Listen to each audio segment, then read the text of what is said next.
T'as perdu du temps en fait. Et ça m'a fait réaliser, mais Mélissa, toi-même là, comme tu es là, un jour tu vas partir. Il est en train de me dire, oui, tu passes par le deuil, mais en fait, le deuil ne peut pas dicter la manière dont tu vas gérer ton temps sur Terre. Hello, welcome back sur Cold Hats. Je suis super heureuse de vous retrouver aujourd'hui. On va aller directement droit au but, directement dans le sujet.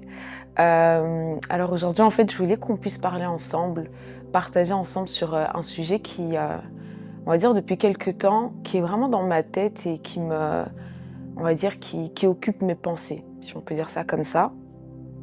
Et je pense qu'il devrait en vrai occuper la pensée de plusieurs d'entre nous, si pas tout le monde. Je sais même pas comment est-ce que je vais pouvoir dire ça en une phrase, mais le fait de maximiser son temps sur Terre, si je peux dire ça comme ça. Pourquoi est-ce que cette pensée, j'avais à cœur de la partager ici sur Cold Hats? C'est parce que, comme vous pouvez le voir un peu sur les différents posts que j'ai eu à poster sur Instagram et même nos différentes anciennes discussions, c'est que quand on parle de poursuite finalement de Dieu, en vrai, dans une course, il y a une certaine discipline à avoir. Dans une course, il y a une certaine manière en fait qui fait que quand tu cours, en fait, t'es concentré. Et quand tu es concentré en train de courir vers un but, finalement, t'as pas le temps de regarder ce qui se passe autour de toi parce que tu as un objectif qui est bien précis. Et c'est vraiment sur ce point-là que j'ai envie qu'on puisse un peu développer aujourd'hui. Donc, pour la petite histoire, moi, je pense que là, maintenant, vous connaissez tous un peu cette période-là de ma vie, hein, c'est-à-dire 2022, fin 2022, là, début 2023. Quand j'ai vraiment pris cette décision de dire ok Seigneur, là je m'abandonne entièrement à toi, et la première pensée qui est passée vraiment dans ma tête c'est Mélissa, en fait c'est dommage, t'as perdu du temps.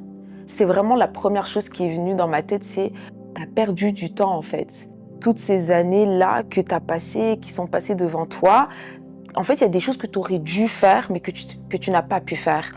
Et du coup, c'était vraiment quelque chose qui occupait beaucoup mes pensées, mais j'étais aussi consciente que c'était une période où je ne devais pas forcément être dans le fait de maximiser, je sais pas moi, mes dons ou mes talents, mais c'était une période où le focus, c'était vraiment la transformation de mon cœur.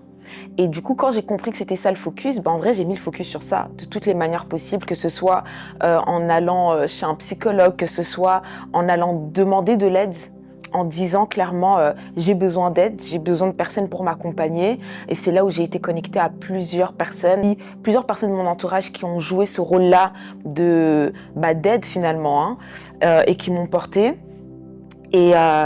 Et donc, je pense que le premier point qu'on peut justement tirer de ça, c'est que il faut pouvoir identifier la saison dans laquelle on est. Parce que parfois, en fait, ta meilleure manière de maximiser ton temps sur Terre, c'est en sachant ce que tu es censé faire sur Terre à cette période-là précise. Moi, en 2023, du coup, je savais que ce que je devais maximiser à 100%, c'était pas forcément le fait. Oui, il faut servir les autres. Je dis pas que Dieu me disait ne sers pas les autres, mais on va dire ce que je recevais plus, c'est Mélissa, accepte d'entrer dans un processus où ton cœur va être transformé.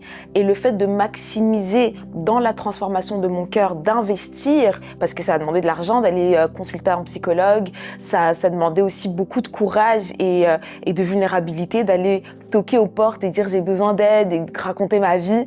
Et puis moi je viens d'une culture où ça là on fait pas. Ça veut dire tu gardes tout pour toi, tu gardes tout en toi.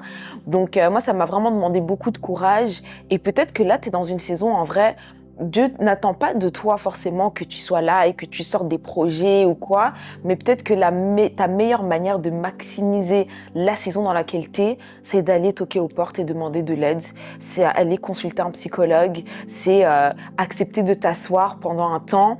Et d'ailleurs, en parlant de s'asseoir, quand j'étais partie voir mon pasteur, du coup, fin 2022, début 2023, je sais plus, dans la saison à laquelle j'étais, je savais que je devais commencer à parler. Je savais que je devais délier ma bouche et que je pouvais plus garder les choses pour moi parce que pour m'en sortir, j'avais besoin d'aide. L'une des premières personnes vers qui je me suis tournée, c'était mon pasteur.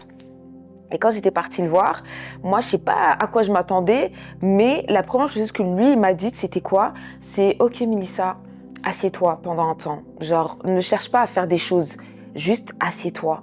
Et je lui ai demandé, ah, mais combien de temps ça va prendre et tout? Et puis, il m'a dit, je sais même plus s'il a précisé, mais je sais juste que ce qui m'a fait comprendre, en tout cas, le message qu'il m'a transmis, c'était vraiment, prends ton temps. Prends ton temps, vraiment concentre-toi sur toi et ton cœur. Et t'as fait, voilà, c'était une très bonne chose de venir. Maintenant, il y aura les personnes qu'il te faut dans cette saison et concentre-toi sur ça. Et d'ailleurs, en cette saison-là, une autre chose aussi qui m'avait dit, c'est tu n'as pas besoin d'être en couple. Tu n'as pas besoin de fréquenter quelqu'un. Là, accepte d'être seul. Donc, je sais pas, peut-être ça va parler à quelqu'un, mais vraiment, moi, pour ma part, dans ma transformation, dans ce fait de vraiment investir dans la transformation de mon cœur, eh ben, il a fallu que j'accepte non seulement d'être seule, non seulement de rester célibataire pendant un temps et d'accepter ça, de ne pas voir ça comme quelque chose de mauvais, mais de comprendre que c'est aussi une manière d'investir, c'est aussi une manière de dire à Dieu, j'accepte le processus dans lequel tu me fais entrer. Et puis, le fait d'accepter aussi les nouvelles personnes qui allaient entrer dans ma vie, à qui j'allais devoir m'ouvrir et accepter simplement de mettre un focus sur moi. Donc parfois, en fait, c'est pas de l'égoïsme. T'es pas en train de pécher parce que ton focus, c'est toi. Parce qu'en fait, la meilleure manière justement de pouvoir demain être un sujet de bénédiction pour les autres, c'est d'abord de prendre soin de notre propre cœur. Donc voilà, ça a été vraiment la première partie, on va dire, de ma découverte du fait de maximiser mon temps sur Terre. Maintenant, on avance dans les années, on arrive en 2024. 2024, voilà, le cours de la vie continue.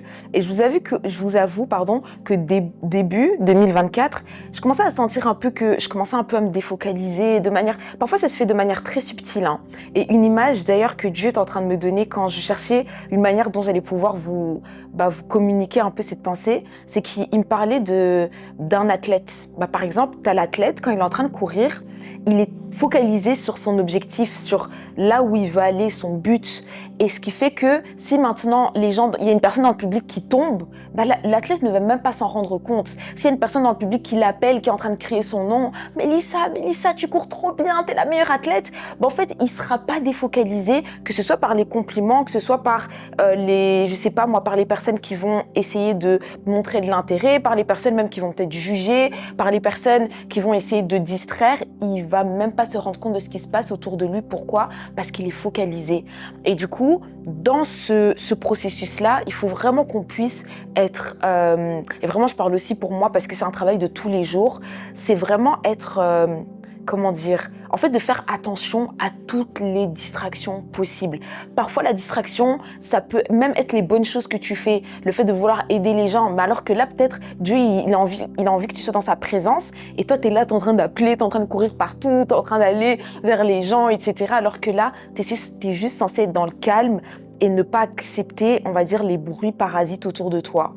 Donc vraiment dans la course, c'est de savoir vers quoi on est en train de courir, quel est l'objectif et de rester vraiment focalisé sur cet objectif.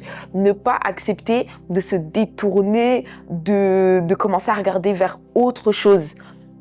Dans la parole, il y a ce verset, je pense c'est dans Hébreux, où on nous dit « fixant le regard sur Jésus ». Et du coup, en fait, ça commence par ça. Ça commence vraiment avec un regard. Ça, j'en parle beaucoup dans ce que je dis souvent sur Instagram. C'est vraiment le regard. Tout commence par où est-ce que je décide de poser mon regard? Vers quoi est-ce que mes yeux se tournent? Et en fait, dès que les yeux se détournent, ne serait-ce qu'un peu de l'objectif, on est déjà dans la distraction. Donc moi, début 2024, c'était un peu ça. C'est-à-dire que je commençais un peu à me détourner, mais de manière très subtile. C'est pas genre je pêche, mais c'est pas non plus je suis concentrée et je suis focalisée. Et en vrai, quand t'es à côté du but, t'es dans le péché.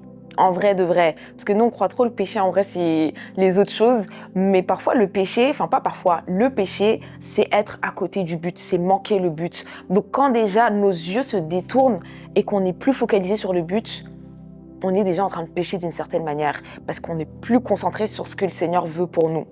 Donc ça, c'est aussi un bon point qu'on peut retirer tous ensemble. C'est les yeux doivent rester focalisés, fixés.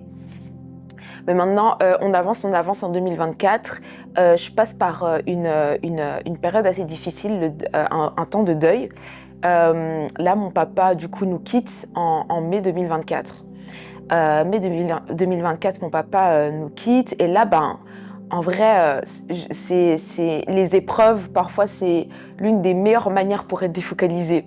Parce que du coup, en tout cas, moi, dans cette période-là, je justifiais le fait que je ne sois plus focalisée. Je justifiais par le fait qu'il y a la peine, bah, il y a la tristesse, je me sens pas bien, c'est normal, il me faut du temps, je dois être avec les gens, j'ai besoin d'être avec les gens, si je suis toute seule, c'est pas bon. Et en fait, malheureusement, ça a été d'une certaine manière, certaines choses ont joué en ma défaveur parce que j'ai commencé à sentir que je commençais à me détourner de certaines choses et j'étais plus si concentrée que je ne le devais.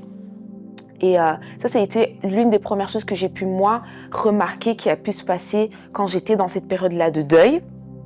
Maintenant, par la suite, les mois passent et je commence à sentir, ok, vraiment, je sens ce truc dans mon cœur de Mélissa, c'est bon.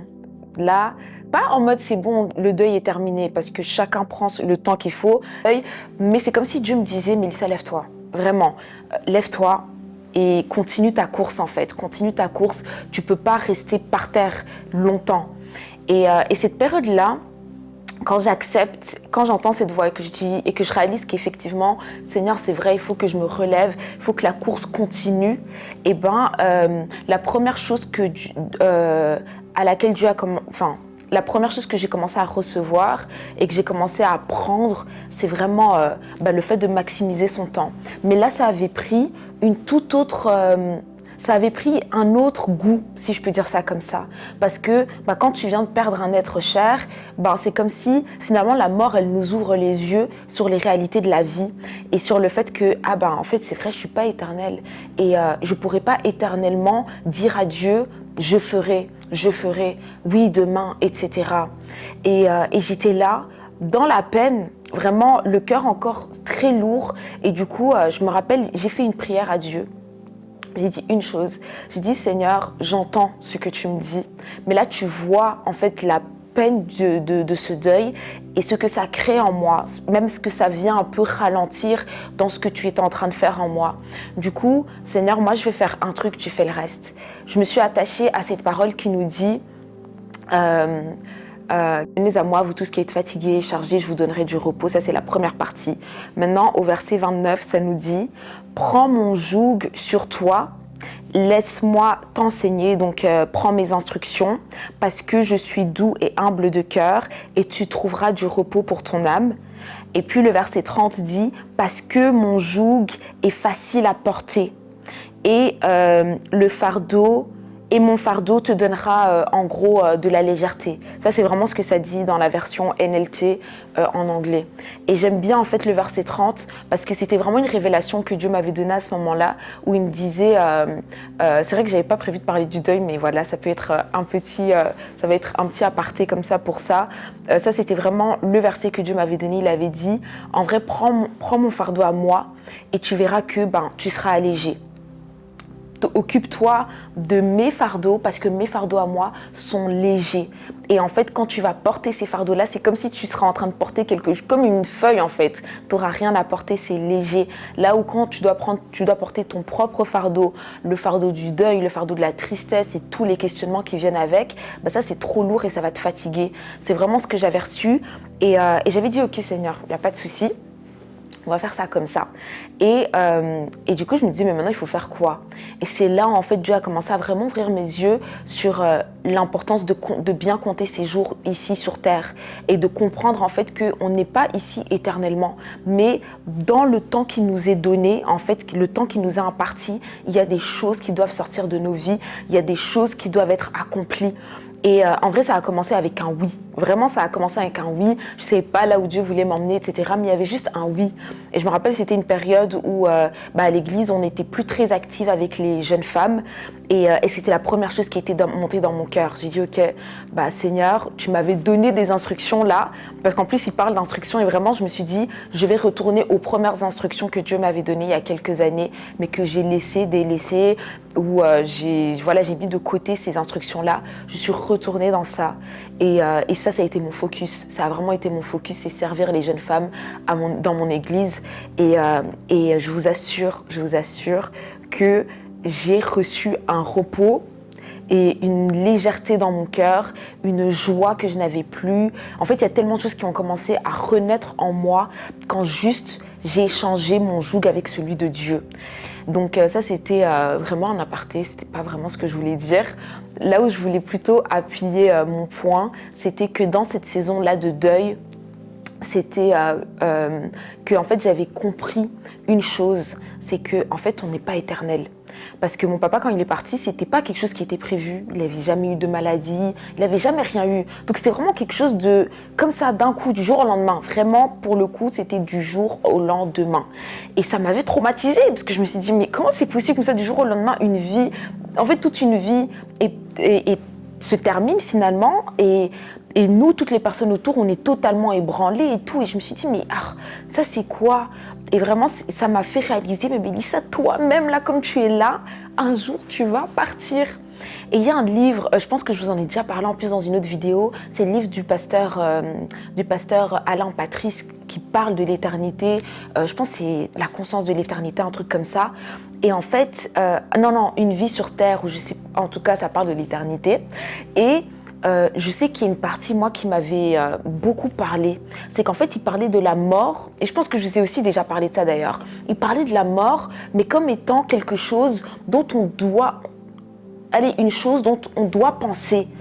Pas y penser comme quelque chose dont on a peur, mais y penser comme quelque chose qui va un peu être un moteur pour nous, pour comprendre que notre vie n'est pas éternelle. Et que, en fait, quand on regarde à la mort, on vient se rappeler qu'il y a des choses qui doivent être faites. On vient se rappeler qu'il y a une vie après qui nous attend. On vient se rappeler que notre vie ici, c'est juste une préparation pour la vie éternelle. Et en vrai, quand j'ai commencé à comprendre ça, je vous assure, j'ai commencé à méditer sur la mort, l'éternité, etc. C'était des choses, j'avais jamais fait ça de ma vie, mais ça m'a permise de comprendre en fait qui est-ce que je suis sur Terre, qu'est-ce que je suis censée faire sur Terre. Et il y a un mot que je voulais qu'on puisse, que je voulais vous donner avec sa définition également, c'est l'intendant. On entend souvent ça, en tout cas moi j'entendais souvent ce mot, oui il faut être de bons intendants de ce que Dieu nous a confié, mais je crois que je ne comprenais pas vraiment en fait la solidité de ce mot. Et une manière que je vais essayer de vous définir, c'est qu'en gros Dieu ne nous donne pas des choses pour qu'on en soit propriétaire, mais il nous les confie.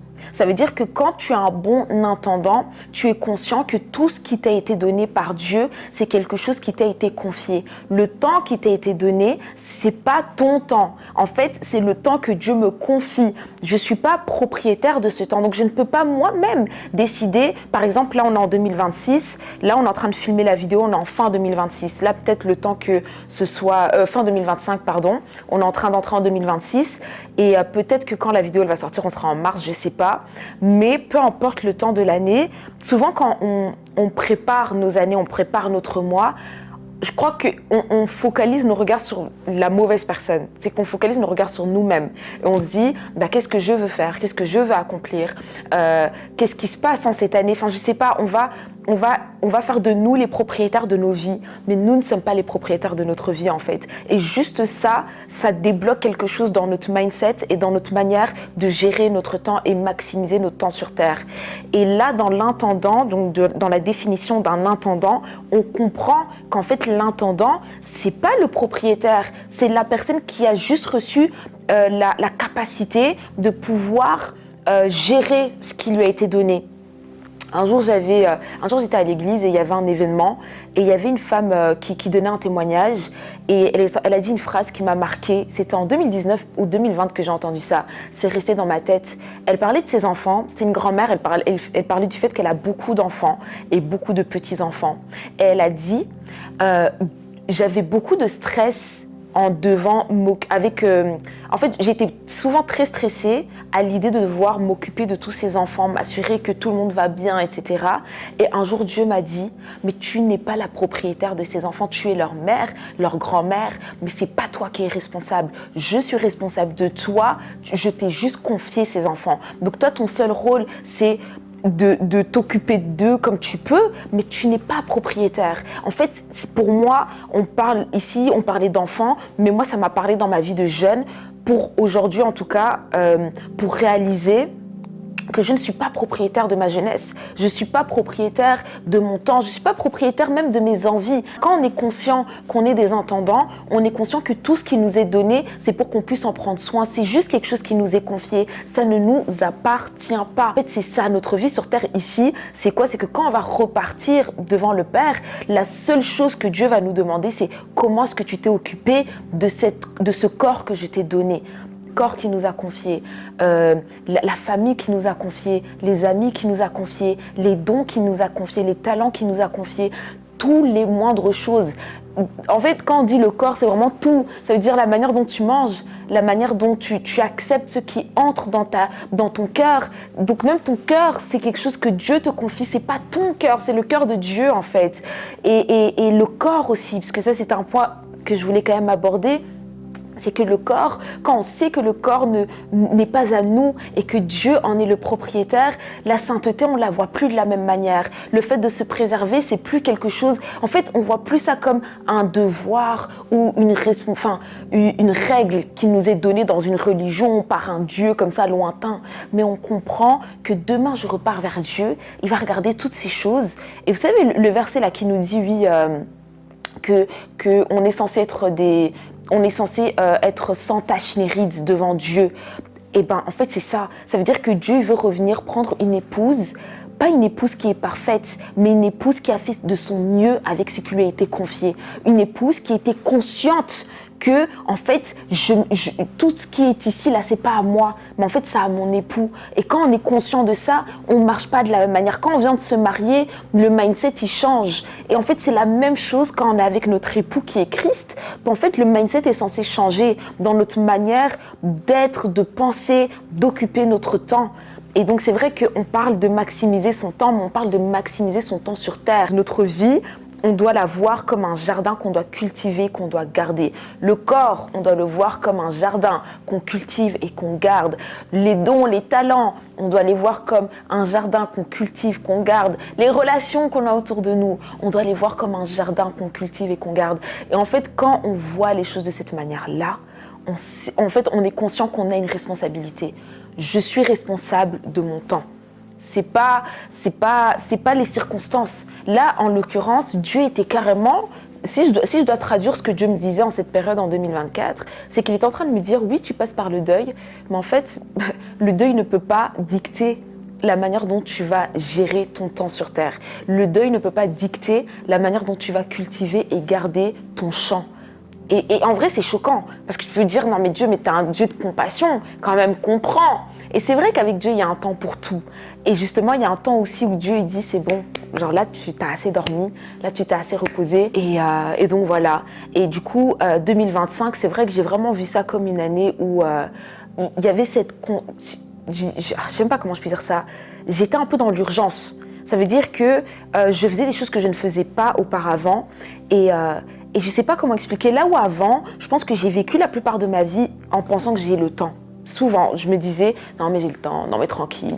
Et du coup, je faisais tous les trucs à mon aise. Tout ce que j'avais à faire, je le faisais vraiment en mon temps, quoi. Ça veut dire, c'était pas le temps de Dieu, c'était le temps de Mélissa. Quand Mélissa veut se lever, quand Mélissa elle a assez d'énergie, quand Mélissa, elle a envie. Mais 2025, c'était très différent. C'est comme si, en fait, là, il y avait une urgence dans ma vie. Je sentais vraiment, Mélissa, tu dois courir. Il y a des choses à faire, il y a des choses à faire et tout. Et franchement, ça m'a permis de vivre le message que je suis en train de vous partager aujourd'hui. C'est quelque chose qui ne s'arrête pas. Ça veut dire que là, en 2026, ça doit continuer. Mais vivre une vie dans l'urgence, c'est pas mauvais. Après, être dans l'urgence, ça ne veut pas dire se précipiter. Tu restes dans le timing de Dieu, mais dans le timing de Dieu, tu maximises tout ce que tu peux maximiser. Et une des manières dont Dieu me demandait justement de maximiser mon temps et la manière dont je sentais aussi cette urgence se manifester, c'est dans le fait de dire non à beaucoup de choses. 2025, j'ai dit non beaucoup de fois. Et peut-être ce sont mes proches qui ont subi le truc, surtout mes amis et tout. C'est que, en fait, j'étais tellement dans cette urgence-là que dire non, c'était plus quelque chose de difficile pour moi. Vraiment. Quand il fallait partir, quand il fallait dire non, quand il fallait refuser certaines choses, c'était plus un combat. Parce que j'étais consciente que, là on court, là il y a une course, là il y a un but, il y a un objectif. Donc quand il fallait dire non, je disais non. Quand il fallait refuser certaines sorties, refuser certaines activités, refuser certaines relations, arrêter certaines relations. En tout cas, quand il fallait refuser, j'ai refusé. Ça, c'est clair que j'ai refusé. Mais maintenant, quand il fallait accepter aussi, il a fallu que j'accepte. Et ça, c'était l'obéissance. Ça, c'est aussi un point. C'est que quand on est conscient qu'on est responsable de notre vie, on est conscient que l'obéissance, c'est quelque chose qui nous propulse. C'est pas quelque chose qui est là pour nous bloquer. C'est pas quelque chose qui est là pour nous mettre comme dans une cage ou nous limiter. L'obéissance nous permet justement d'avancer plus vite. Quand on dit oui, on ne se rend pas compte, mais il n'y a rien qui peut être fait sans notre oui. Ça commence avec un oui. Ça veut dire juste dire « Oui Seigneur, je viens pour filmer aujourd'hui ». Ça coûte, mais c'est avec cette obéissance-là que Dieu fait après. Moi, je suis venue ici filmer, je vous assure, je ne savais pas que j'allais vous dire tout ce que je suis en train de vous dire, c'est même pas ce que j'ai noté, mais pour dire que ça commence toujours avec un « Oui Seigneur ». Et donc, pour dire oui, il faut dire non. D'où le fait que j'ai eu à dire non énormément de fois. Et vraiment, c'est ça aussi, c'est que dans l'obéissance, il y a énormément de sacrifices. Parce que quand tu dis oui à Dieu, tu te détournes d'autre chose. Quand tu cours ici avec le but qui va là au bout de cette pièce, tu peux pas être en train de courir dans l'autre sens. En fait, quand tu es là, tu peux pas être là-bas. Donc c'est soit là, soit là-bas. Et du coup, le oui, il entraîne énormément de non. Et ça, c'est quelque chose à accepter aussi dans notre marche de vouloir maximiser nos temps sur Terre. C'est que ça va passer par l'obéissance, ça va passer par des oui qui vont engendrer des non, et des non qu'il faudra accepter, qu'il faudra prendre avec légèreté, qu'il faudra comprendre. Et je pense justement que quand on est dans ce mindset-là, de maximiser son temps sur Terre, même les non qui font mal, ça n'a pas le même goût. Ça veut dire que ça fait mal peut-être à l'âme, mais dans ton esprit, tu sais que tu as dit non, mais pour un but précis. Du coup, en fait, je ne sais pas comment expliquer, limite, ça te propulse et ça te pousse à aller plus loin, ça te pousse à payer un plus grand prix. Donc, en tout cas, ne soyons pas désolés pour les non. Ne soyons pas désolés pour les personnes à qui on dit non. Parce que quand tu dis non aux autres personnes, c'est que tu as dit oui à Dieu. Et ça, c'est la meilleure chose à faire. Donc, il faut pas avoir de regrets pour ça. Jamais, jamais. Donc voilà, en tout cas je pense que je vais pas tirer ça plus en longueur, c'était vraiment les points que je sentais qui devaient être partagés aujourd'hui. C'est quelque chose qui m'enseigne moi-même et aujourd'hui même, honnêtement, je pense que j'avais besoin d'entendre ça. Donc ça me permet moi-même de rester concentrée sur la course. Vraiment, on est dans une course. La poursuite du cœur de Dieu, c'est une course, mais la bonne course, parce que tout le monde court, tout le monde court. Mais maintenant encore faut-il être dans la bonne course. Donc vraiment, je nous encourage à entrer dans cette bonne course. Donc à notre bonne habitude, on va prier quelques secondes et juste recommander tout ce qu'on a dit entre les mains de Dieu. Père, merci encore pour cette parole. Merci pour la personne qui nous écoute, qui suit ce podcast. Seigneur, je crois qu'aujourd'hui, oui, tu voulais parler à mon cœur, mais tu voulais aussi venir rappeler quelque chose à quelqu'un ou même faire découvrir une nouvelle facette de toi à quelqu'un. Le Dieu qui confie à ses enfants, le Dieu qui croit en ses enfants, qui croit que la personne qui est en train de m'écouter est capable de vivre une vie intentionnelle, une vie où elle n'est pas en train de courir vers plusieurs choses, mais elle est réellement focalisée à poursuivre le but de Dieu pour sa vie. Merci Seigneur, parce que là où la personne qui écoutait était fatiguée, là où elle était peut-être défocalisée, là où peut-être elle n'avait plus de force pour continuer la course, là où elle ne trouvait pas la force de dire non à certaines choses pour dire oui à ton appel. Seigneur, je prie maintenant que de la même manière que tu m'as rendu capable et que tu continues de me rendre capable de dire oui à ton appel, de dire oui à tout ce que tu me demandes d'accomplir. Seigneur, tu donnes la même force, la même capacité, Seigneur, à cette personne. Et je déclare, Seigneur, qu'en cette année 2026, pour cette personne qui est en train d'écouter, Seigneur, cette vidéo, tu lui donnes une nouvelle force. Tu lui donnes de pouvoir être une bonne intendante, un bon intendant du temps qui lui a été confié, des dons et des talents qui lui ont été confiés, de toutes les personnes qui lui ont été confiées dans le nom puissant de Jésus-Christ. Seigneur, nous comptons sur toi et nous prions pour que tu nous donnes de garder les yeux focalisés sur toi. Merci Père, dans le nom de Jésus-Christ. Amen. Bye bye.